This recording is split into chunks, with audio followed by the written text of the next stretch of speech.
Agora na CBN, Café, Saúde e Direito, com Stefano Cossenza.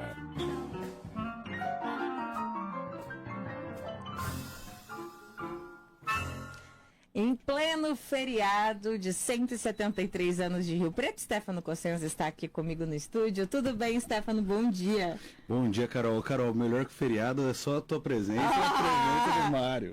Aqui nos estúdios CBN. Mário Barbosa, que está aqui com a gente no estúdio. Mário, tudo bem? Seja bem-vindo. Um bom dia para você. Obrigado. Eu estou aqui me sentindo extremamente prestigiado por conta da amizade e o carinho que eu tenho pelo Stefano, pela sua pessoa, dessa equipe maravilhosa e o que significa a CBN para o nosso país e aqui para a localidade. Eu estava brincando com o Stefano e falei, Stefano, o sonho de todo mundo que está crescendo na profissão, na carreira, antigamente era ser entrevistado pelo jogo, ganhar uma caneca, era o ápice da carreira. E eu hoje estou me sentindo sendo entrevistado com vocês dois aqui pelo Jô. E ganhei caneca ainda. Então não tenho o que pague esse sentimento, essa emoção que eu estou sentindo agora. Que maravilha. E para falar de um assunto que é muito interessante, já me chamou muita atenção. Estou super curiosa para saber o que o Mário tem para nos dizer. Que a gente vai falar da criminalização da medicina. Um assunto bem interessante, né, doutor? Isso.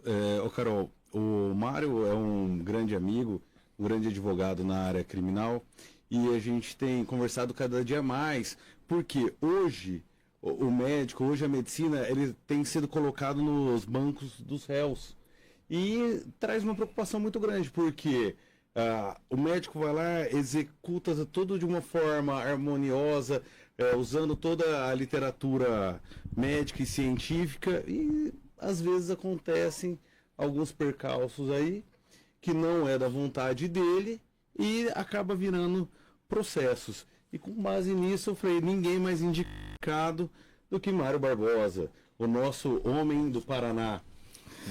Ô Mário, vamos dar início aí, que todos os que escutam o nosso programa, muitos não sabem qual que é o universo da vida médica, né? E muito menos das questões criminais que estão ao redor desse ponto. Então, assim, o que é a criminalização da medicina? Olha, de uma maneira muito objetiva e simples, é pegar o ato médico e literalmente trazer ele para o campo da área do direito criminal. E isso ocorre em alguns crimes que podem ser realizados por ato pessoal do médico. Por exemplo, o homicídio culposo.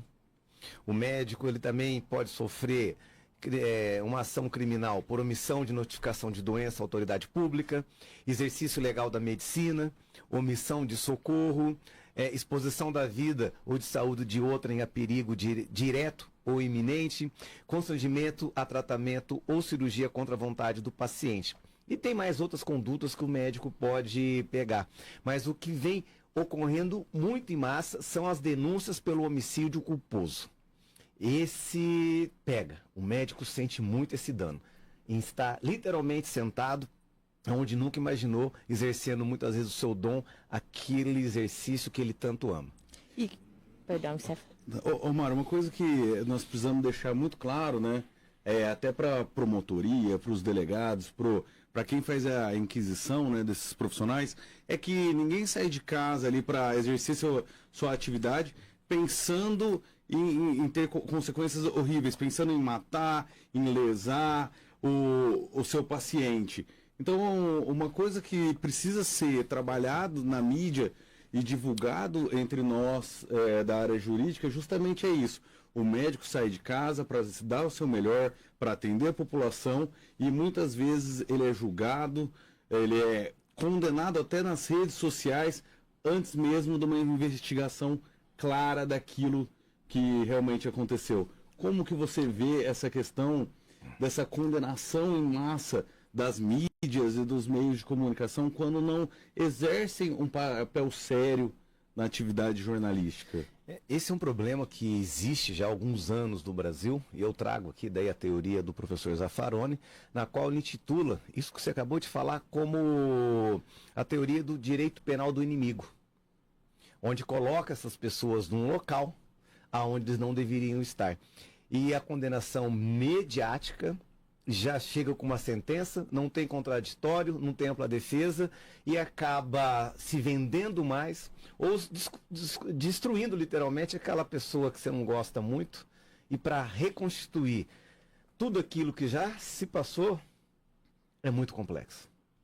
Certo. Ô, doutor, você citou que o homicídio culposo é algo que está preocupando bastante os médicos que se veem em uma situação, tendo que prestar esclarecimentos de algo que aconteceu. Mas quando que uma morte na medicina, numa mesa de cirurgia, se torna um homicídio culposo? Olha, eu vou trazer um exemplo prático para ser mais didático.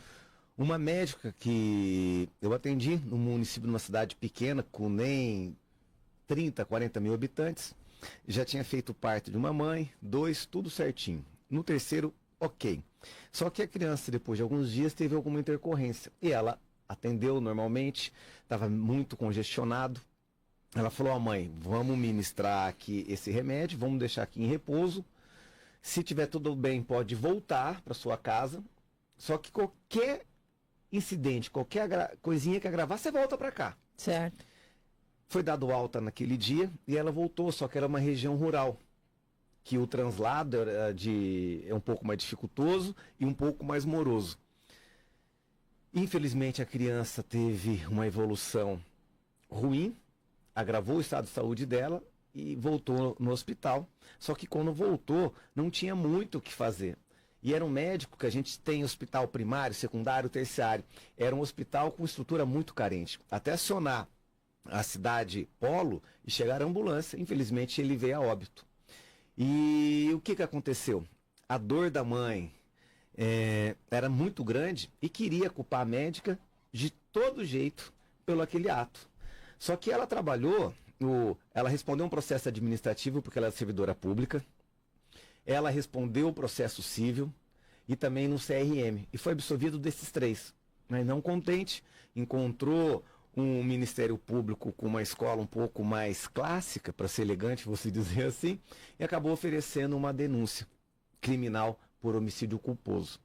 E aí eles estavam iniciando uma persecução criminal e acabando com uma médica. Porque depois de mais de 6 anos de luta, ela foi absolvida, o Tribunal de Justiça manteve a absolvição, só que tudo que ela passou, ela não conseguiu tirar do seu coração. Então, ela desistiu da medicina por conta desse fato. Ô Mário, uma questão muito interessante que você trouxe. Ficou claro? Ficou bem claro. Com o exemplo sempre fica mais claro, né? Até para quem está nos ouvindo, que não entende muito do assunto, conseguir compreender, porque realmente é muito triste ver isso acontecendo. A médica ali tentou fazer de tudo, mas tinha o hospital que era carente de estrutura, enfim, várias situações que levaram à morte desse menino, né? Isso mesmo, e esse é um grande problema nas nossas cidades vizinhas e nas cidades menores, quando o profissional da saúde não tem a estrutura e a promotoria acaba absorvendo como se fosse de um grande centro, e que na verdade não é. Então tem que ser muito analisado isso, né, Mário? A questão do ambiente, a questão do local, localidade e a situação da cultura local também referente às questões médicas. Quer ver um exemplo? Em Santa Catarina, esses dias foi acionado por uma das médicas que eu presto serviço. O delegado queria ouvir ela pela morte de um bebê que tinha nascido. A mãe chegou parindo no estacionamento. Aí estavam e veio a óbito, infelizmente, a criança, o feto, não sobreviveu. Eles estavam querendo intitular para a equipe médica do plantão e do anterior, que tinha dado alta para ela anteriormente, por omissão de socorro e, quiçá, quem sabe, ainda não concluiu esse inquérito, por um homicídio culposo, por ter agido com negligência, imprudência ou imperícia. Mas veja, a médica nessa situação, ela ficou tão, assim, desambientada, porque não é o mundo dela, o direito criminal, que queria, de peito aberto, ir lá dar as explicações técnicas, porque ela tinha a convicção plena que ela não tinha feito nada de errado. Eu falei, stop, doutora, negativo. Ali a senhora não vai tomar um café, tem que tomar os cuidados devidos, porque a gente não sabe qual é a linha de atuação que está incutida naquelas autoridades. Aí consegui me habilitar, ouvi todos os demais profissionais que tinham sido ouvidos, inquiridos. Eu falei, ó, agora a senhora, conhecendo plenamente os fatos, pode ir lá dar sua declaração. E assim foi. E a sorte, eu acredito, desse inquérito é que vai ser arquivado. Oremos. Oremos. Ou choremos, né? Ô Mário, e como que um processo criminal, você acredita que ele influencia a tomada de decisão no ato médico, no ato do profissional? O profissional médico, profissional de enfermagem, um dentista, ele está ali, só que ele tem um medo ou de um processo civil e muito mais de um processo criminal. Como que isso tem influenciado negativamente no exercício profissional? Que pergunta maravilhosa, Stefano. Porque tem massacrado com o quê? Aquele cara que nasce com um dom para medicina e que muitas vezes todo aquele protocolo, toda aquela ciência formal que foi ensinada para ele, para aquele caso concreto, tem que ser dispensada e ele tem que seguir o instinto dele. Aí nessa hora que o instinto pode salvar o seu próximo, a vida humana, é que eles se deparam com o medo, o temor, e não avançam porque eles preferem ficar dentro da segurança técnica do que se aventurar em salvar a vida de alguém, por exemplo, com uma técnica que vai falar, olha, você foi curandeiro, você fez aí o que não devia. E pego, por exemplo, aquele caso que virou de conhecimento popular em todo o Brasil, que um cardiologista colocou acho que uma veia aorta, alguma coisa, com um super bonder. Isso, eu digo, é um ato de coragem, é um ato de quem tem um dom para medicina e vive para isso. Agora, se desse errado, todo mundo aplaudiu. Se desse errado, iria ter respondido por homicídio culposo e muitas vezes poderia ter sido condenado, porque onde já se viu arriscar a vida de um paciente com uma cola de super bonder. Uma coisa que eu sempre falo, o médico tem que ter o ato heróico, mas tem que tomar cuidado como será esse ato heróico, como que esse ato será visto para a população. E uma dica que eu sempre dou, sempre tem um advogado de confiança para ficar na tua retaguarda, tem um seguro de responsabilidade civil e que cubra o advogado em caso criminal. Porque você fazendo isso, você vai ter mais tranquilidade para tomar a tua decisão e ficar resguardado financeiramente pelo seguro e com o seu advogado. Então, isso ajuda trazendo tranquilidade para o profissional da saúde exercer suas atividades. E olha, que acabei de trazer o primeiro exemplo meu, por um único ato médico, ela respondeu administrativamente, porque era servidora pública, respondeu civilmente pela reparação dos danos morais e afins, e respondeu no seu órgão correcional, que seria o Conselho Regional de Medicina, e também no Banco dos Réus, no criminal. Ou seja, um único ato pode ter reflexo em 4 searas do direito. Ô Mário, e essa questão de como que os médicos podem se proteger juridicamente? O que você observa, assim, que eles podem fazer, questão de prontuário? Porque uma vantagem do profissional da saúde que antes dele ser acusado, ele já exercendo a sua atividade, ele pode fazer o prontuário, fazer devidamente preenchido, constituir provas no bom sentido, porque ele só está colocando ali no prontuário o que ele realmente fez. E muitos médicos ou demais profissionais de saúde deixam de fazer isso, e na hora que chega uma situação negativa, vem um problema para a gente resolver. Então, como que você orienta para esses médicos se protegerem juridicamente, administrativamente? No dia a dia, Stefano, eu percebo que pela correria diária, eles não se preocupam como deveriam se preocupar em preencher corretamente um prontuário médico, um termo de livre esclarecimento, para deixar claro ali e comprovado que todo o passo a passo do atendimento, desde a hora que chegou do hospital, se teve alguma intercorrência, se não teve, até a hora da alta. Tem que estar constando tudo, porque embora o prontuário seja um direito do paciente, hein, doutor Stefano, para nós é um meio de prova muito importante, porque o que não está no prontuário, logo não existe. Seria igual, se não existe no processo, não podemos cotejar como prova. Então, alguns médicos caem em alguma situação na boa-fé, que pela correria e por N motivos não conseguiu na hora preencher o prontuário da maneira que deveria, quando cai num ato que vai ter que fazer a defesa, prejudica. E como que fica o futuro da medicina com um aumento dessa criminalização dentro do setor? Cada vez mais técnica, cada vez mais burocrática e cada vez mais mecânica. É assim que eu vejo o futuro da medicina do Brasil, por conta desse olhar criminal, porque veja, eu sempre falo, o médico ele vai clinicar em nós, no corpo humano. E o advogado, a gente é os doutores da lei e médico da sociedade, doutor Stefano. Eu digo isso porque o direito penal ele só é avocado e só é trazido quando alguma coisa está errada. Infelizmente, o órgão de acusação, o Ministério Público, muitos advogados também, a magistratura, através de seus magistrados, não tem conhecimento técnico específico. Eu sou um dos poucos criminalistas especialistas no direito criminal penal, mas eu estou lá, fiz uma pós em direito médico, estou fazendo uma pós em gestão, estou para concluir lá na Fundação Dom Cabral, uma pós em gestão hospitalar, para compreender de fato como é que é a vida deles. Repara um fenômeno, hoje, quantos médicos não têm dupla formação? Medicina e direito, porque eles querem ter o olhar deles para o que eles vão fazer. Eles estão cansados de se verem subjugados, então eles vão lá para o banco da academia, vão estudar para não ser vítima do sistema. Ô Mário, e falando nisso, como que você vê o papel da perícia médica nos processos criminais?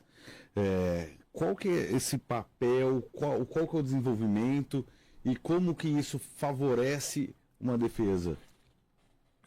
Ou melhor, como isso favorece a busca pela justiça e pela verdade? Nossa, ficou lindo, hein? Baixou lá do filosófico e poético do Dr. Stefano. Gostei. A perícia é um ponto nefrálgico, essencial, falo a célula máter da defesa, ou para a busca da verdade real e não processual. E a gente se depara que o perito, muitas vezes quando é assistente do Ministério Público, ele confunde o seu papel. Porque opinar, segundo a legislação vigente, se o médico ele agiu com negligência, imprudência ou imperícia, é só o CRM ou o Conselho Federal de Medicina. Não pode nenhum perito fazer isso, salvo se não for nomeado pelo juízo. Isso é a parte um pouquinho técnica. Aí me pergunta, cria-se um nível rico dentro do direito penal. Porque o que é o médico do Ministério Público? Ele não é indicado, nomeado pelo juízo, ele não é o perito do juízo e também não é do CRM ou do Conselho Federal de Medicina. Mas está lá opinando e dá um parecer na qual vai sustentar uma denúncia criminal. Aí, uma vez citado, o médico que lute para trazer sua equipe de perícia, o juiz ter a sorte de um juiz nomear um perito bom também, para conseguir reverter aquela situação posta no papel inicial. Porque, veja, quando vem uma denúncia criminal, não tem contraditório. Então é a opinião de uma pessoa só, que passa para alguém que também não entende nada de medicina e que acredita naquilo que está escrito e vai para frente. E existem muitos médicos, peritos, que, principalmente os do Ministério Público, né? Que buscam mesmo a condenação dos colegas. Eles não buscam a verdade real, a verdade material, nada disso. Eles buscam a condenação. Parece que é uma questão que eles têm orgulho de condenar. E na hora que você começa a trazer argumentos com assistência técnica, você vê que até o próprio laudo pericial vem a mudar, né, Mário? Vem. Nesse primeiro caso da médica, eu entrei assim, com agravos. Eu fiz um pedido de providência para o Conselho Regional de Medicina do Estado do Paraná.